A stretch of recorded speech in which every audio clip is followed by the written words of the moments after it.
Баршамызға сәлем достар. Әдеттегідей сіздермен бірге түс шыру каналы. Түсіңізде айна көрсеңіз қалай жоруға болады? Түске айнаға қарап тұрған бейнеңіз кірсе, бұл қандай мағынаны білдіруі мүмкін? Көптеген адам дәл осы түсті жиі көретінін айтып жатады. Алайда оның мағынасы терең ойлай бермейді. Аталған түстің мағынасын анықтау үшін түрлі болжамдарға тоқталуды жөн көрдік. Ал айнадан бірнеше басқа адамның түрін көрсеңіз, онда үйіңізде той болады деген сөз. Айнада түріңіз шаршап тұрса, онда саяхатқа аттанасыз. Егер айнадан өзіңізбен бірге баланың бейнесі болса, онда алдағы қойған мақсаттарыңыз тез орындалатын болады. Түсіңізде лас айнаны көру өзіңіздің әлде бір оқиға үшін кінәлі сезіну деген сөз.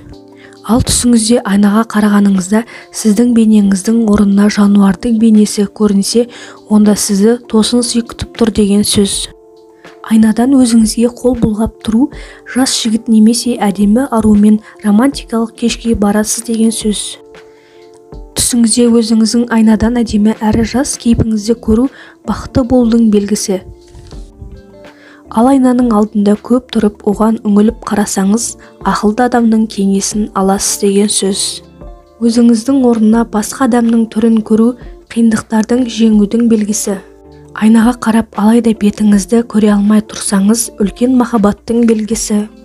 Айнада өзіңіздің бейнеңіз біртіндеп жоғала бастаса, онда алыстан хабар аласыз деген сөз. Түсіңізде айнаға қарап бет аузыңызды тыржитсаңыз, алыс жолға шығасыз. Егер түсіңізде өзіңізді айнадан сау әрі әдемі кейіпте көрсеңіз, ештеңе уайымдамаңыз.